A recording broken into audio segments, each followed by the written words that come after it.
What's up, guys? It's winter cut day 23. We have a coffee here in a liquid IV. The coffee is for the caffeine. The liquid IV is for electrolytes. Today is chest day. We're working on a day earlier than normal.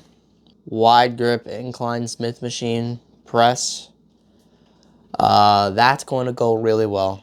I can foresee that going really well, especially considering the fact that my body weight has gone up pretty significantly over the holidays.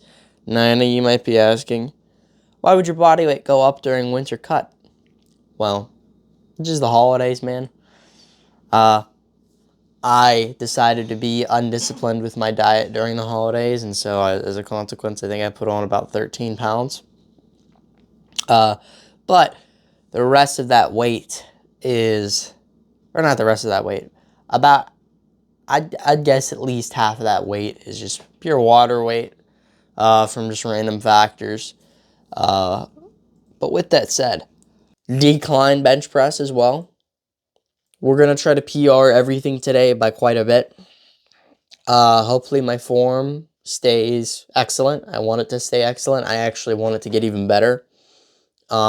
I noticed that on incline press, I struggle with bouncing the weight a little bit off of my chest in the bottom half. We're going to do pullovers as well. We're probably going to go for like 85 today.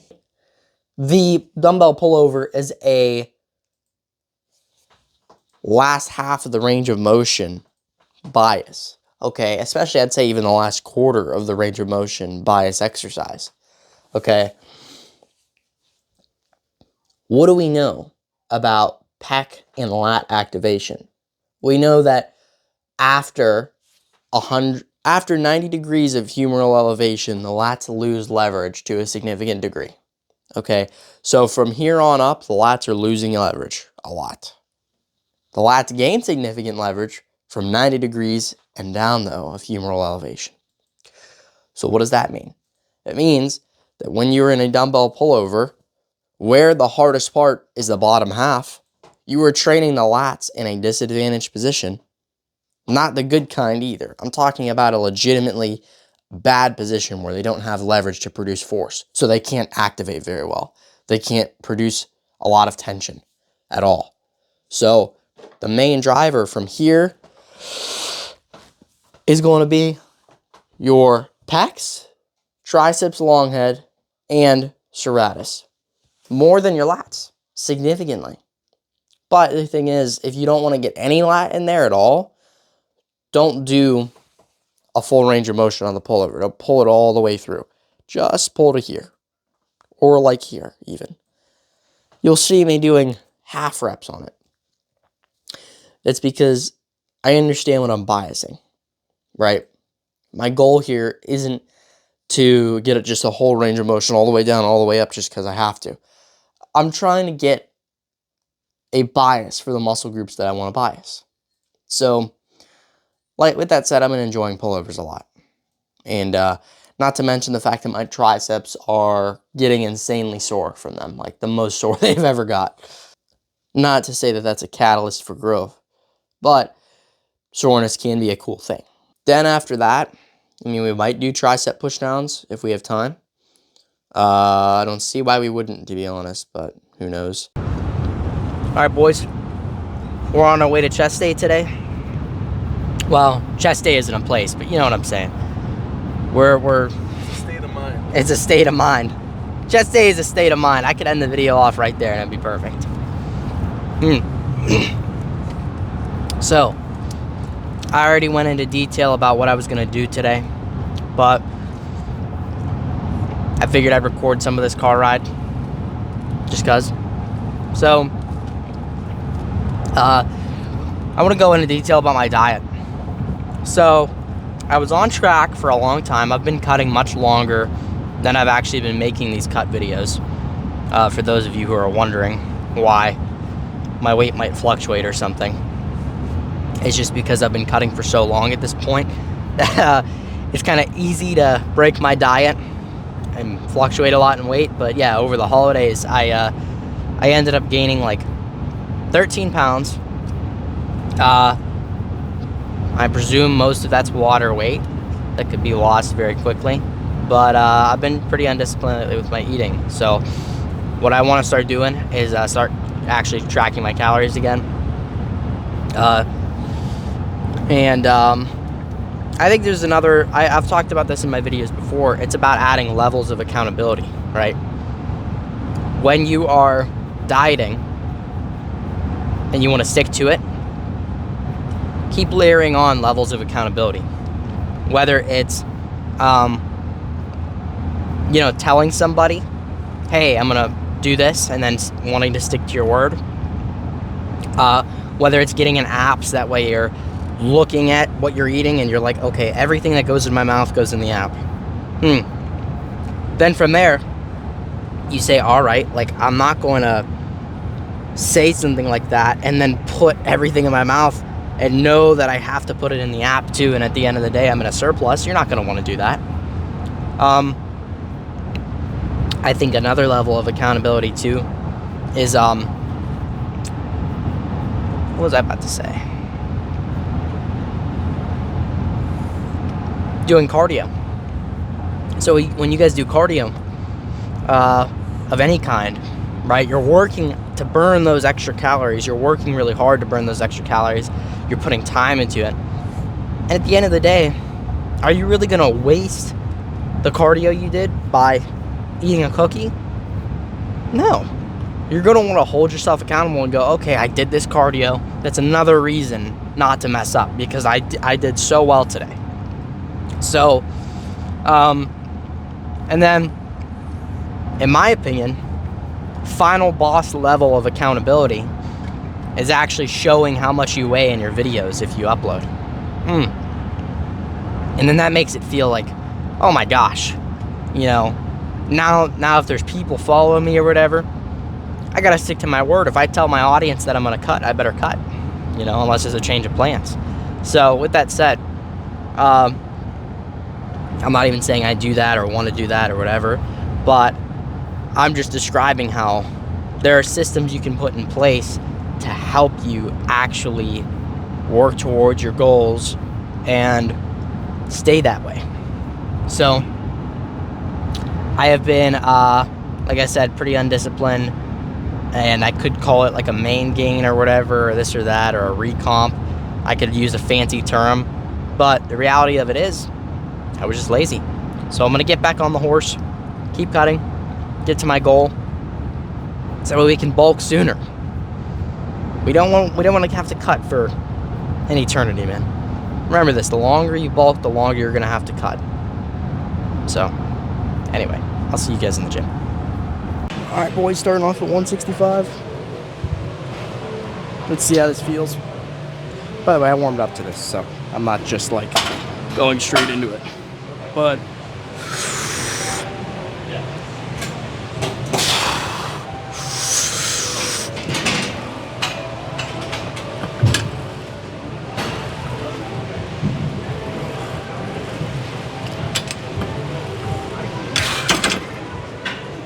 felt really freaking good.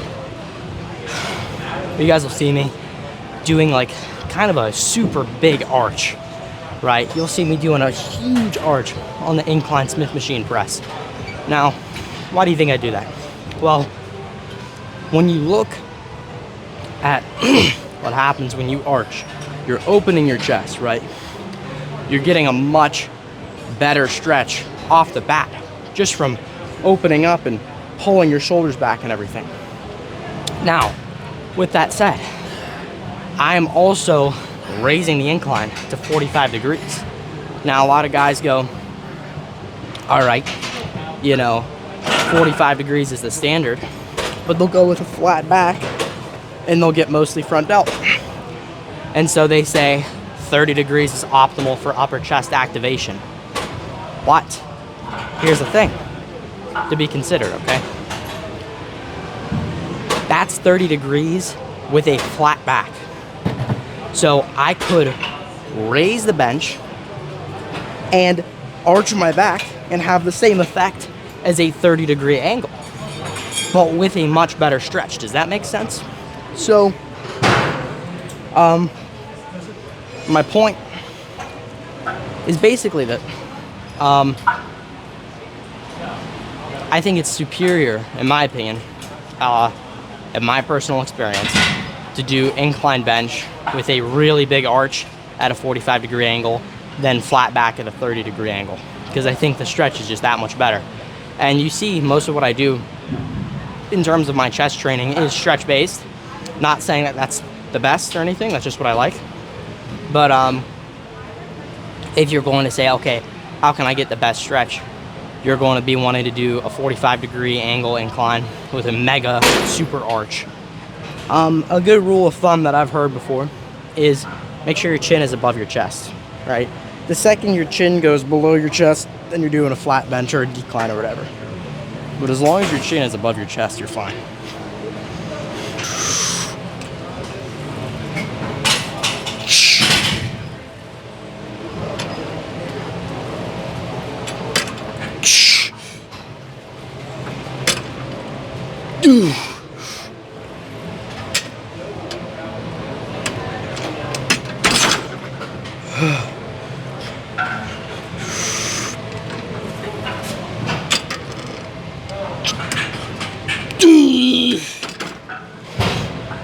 You know what's funny? I didn't count at all. I have no idea how many I got, but I felt like it was a lot.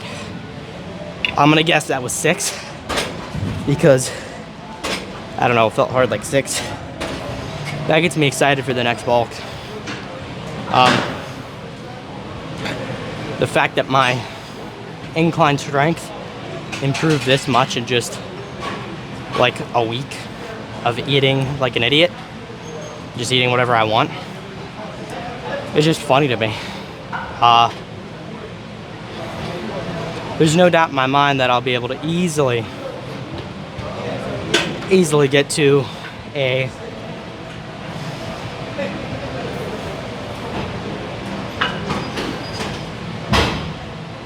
$245 incline for like 6 to 8 on the next bulk. I don't think that's unreasonable. But I hope the bulk's long enough for me to progress to like 265 on this. Definitely not 265 body weight. I would be, I'd be getting up there, to say the least.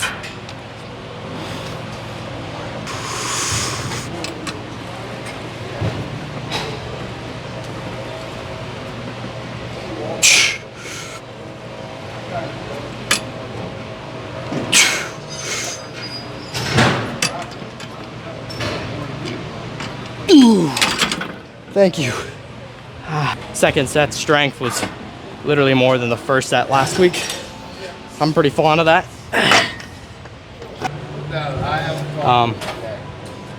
My wrist feels super funky today. Feels really weird. Just glad I got incline bench for some good sets, but wrist feels very like painful for whatever reason.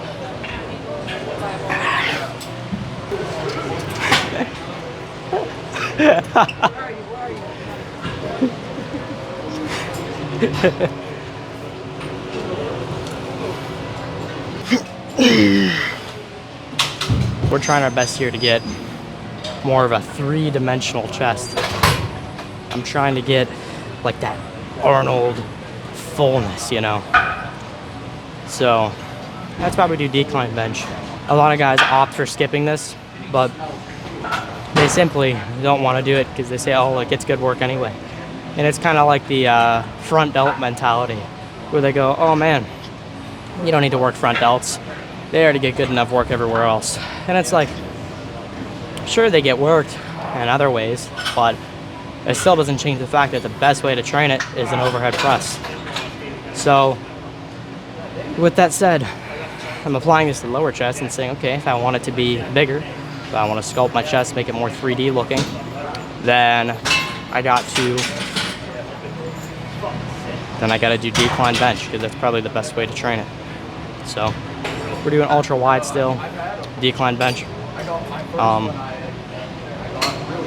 This is my first time being able to do ultra wide on a decline and feel comfortable with it, so that's good. But yeah, the thing we have in mind here is just get a really good stretch. Don't bounce. Get good quality reps and probably hopefully get 3 or 4. I say hopefully because I do want 5, but oftentimes your strength is unpredictable if you have gotten a lot stronger really quickly. So, like, usually I'm used to exactly how my strength is on a cut, but this time, you know, I've improved in strength so much over like the past week that I don't know where my decline's gonna be at. So yeah, it's almost the same. It's almost the exact same.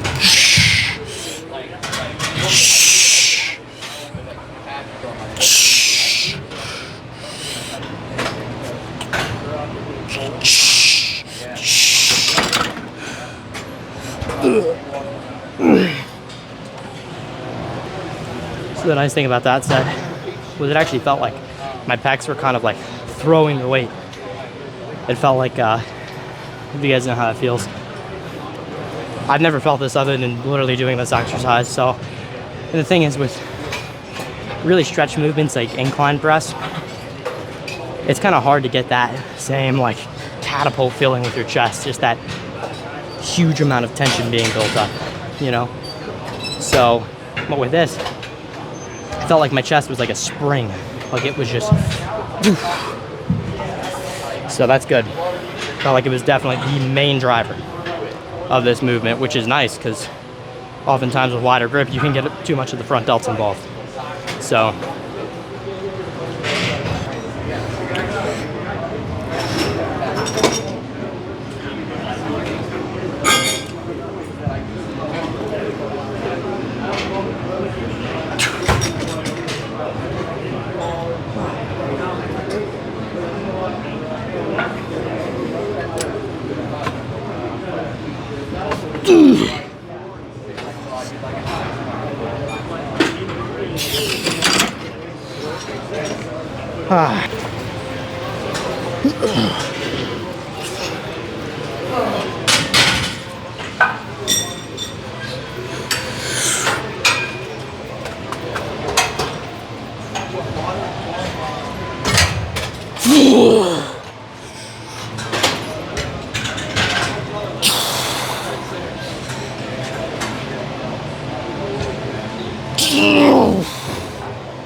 Oh yeah, good job. I love it.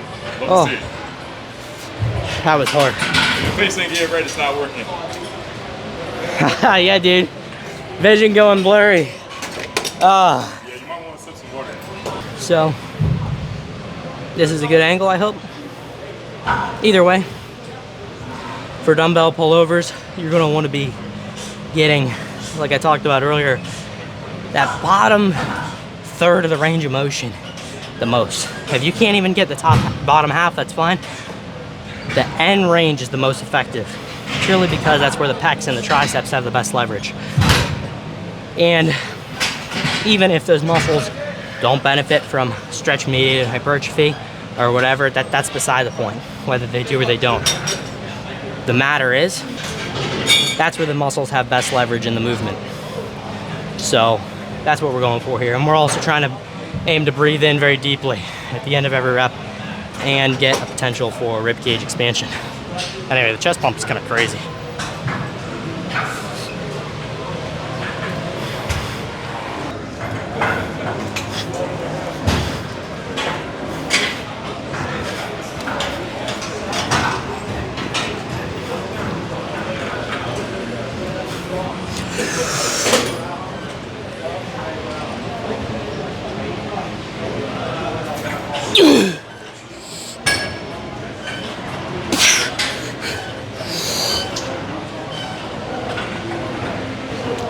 I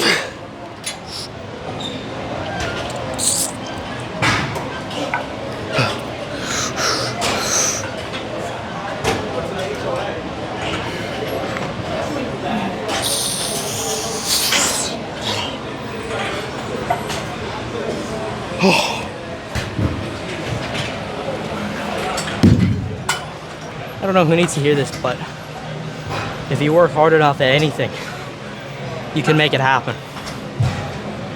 You can be successful if you just work as hard as you can.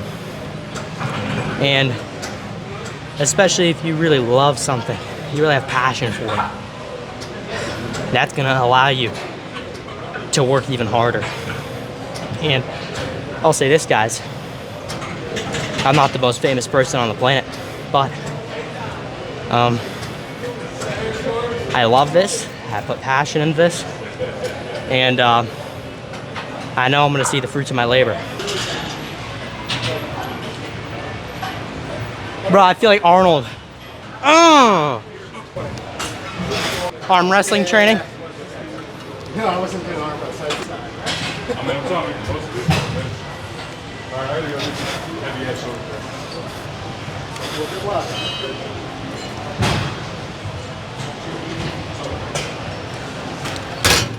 I could max out on this.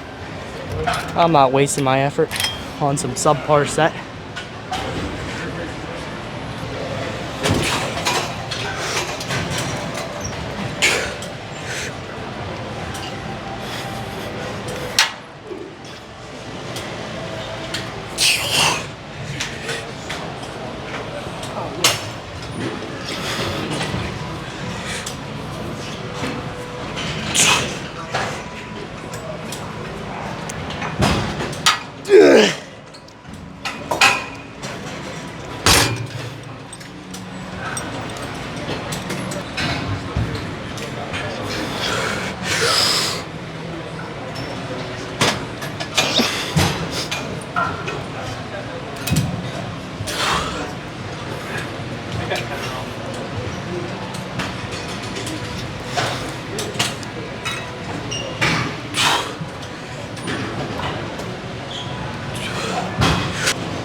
Oh.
I feel like I look leaner despite gaining a bunch of weight. And a lot of you guys might wonder, how does that happen? it just comes down to how carved up you are. I've had a lot of carbs these days, and so my muscles went from being in a depleted state to having lots of glycogen, holding more water in the muscle and everything. And so now they have more of a 3D look, and I haven't really put on much fat at all. So that's what happens when you have some holiday cheat meals after a lengthy cut. You look bigger. So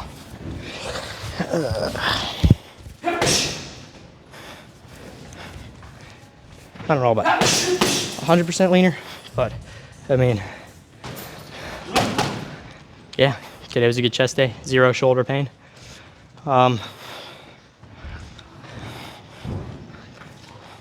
Yeah, but one thing to be considered is being a Christian lifter is cool. Like, a lot of you don't even understand. It's a different type of mindset that you have. You know, all my Christian lifters out there will understand. But especially, dude, if you're praying before your workout too, it's cool. So, yeah, like today, I mean, I try to make a habit to pray before my workouts or whatever. But yeah, today, workout was amazing, and that's exactly what I prayed for. So, yeah, praise God. All right, let's get in the car. All right, boys, we're back home, and we got some chicken here, okay? A lot of chicken, actually, and we have a lot more for later. I'm not measuring this or anything like that or putting it into the app because today I intend on being a very low-calorie day to begin with, so I just know I'm going to be in a really big deficit. Now, with that said, it's just the reason I do things that way is because, number one, it's easier to commit to if you know you're in a deficit. And number two, on days where I want to eat more or, you know, use the calories that I have, I can track. So it's a little bit more variable. Now, what does this mean? It's less predictable, the outcome, because I might lose more weight or less weight than I think. But either way, we're still losing weight. So the chest pump was incredible, but I'm going to chat down on this and then recap with you guys. Or I guess I'm probably just going to go over there, recap with you guys, and then chat out on this. So today was an incredible chest day. I mean, it literally was probably one of the best pumps I've ever had. I've been eating however I want, kind of. So that contributes to overall muscle fullness and getting more carbs in, more sodium and whatnot, getting more vascular. So with that said, today's workout was fantastic.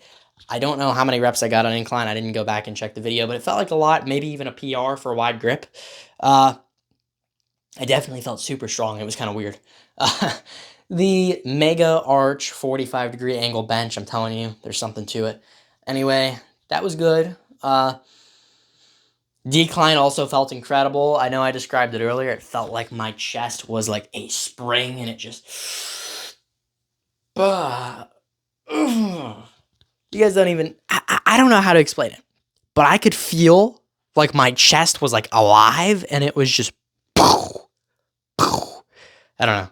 That's a really goofy way to describe the pump. But it literally, like, I just felt like my chest had so much power in that decline position, that wide grip decline. I was able to just muscle through that, you know? So that was good. And with that said, though, I'm going to go back to taking the cut seriously. So unfortunately, no more carbed up physique, at least intentionally for a while. Yeah. And I'll give you guys a little cutting tip. If you enjoy sugary drinks, switch to diet. Wow, that's a simple tip. But a lot of you guys won't do that. Diet, you know, 0 sugar, things like that. I don't believe that stuff is bad for you. There's a lot of people who say they are or aren't or whatever. But orange 0 sugar Sunkiss, man, that has been a major crutch for me during the cut, especially during the parts where I was more disciplined. Between that and really any diet drink, 7-Up, lemon lime diet, very good. Diet Sprite, 0 sugar Sprite is incredible. And all of these drinks that I've mentioned so far are caffeine free. And so it won't actually affect your sleep at all if you have them you know, pretty close to bedtime. So, I mean, unless you get stomach upset, then that's aside from the neural aspect. But I wore the PR hoodie, Lift Like Larry. I don't know if they still sell that, but they sell a lot of other cool things that are similar. So go on prlifestyle.com if you'd like it. Link in the description. Maxwell15 is the code. Raw Nutrition, link in the description. That rhymes. Code MSharkey996. For any pre-workouts or whatever, other things, maybe even, I think they have t-shirts or something too. Tomorrow is probably going to be leg day, which I'm excited for. I think leg day is going to be good. All right, take care.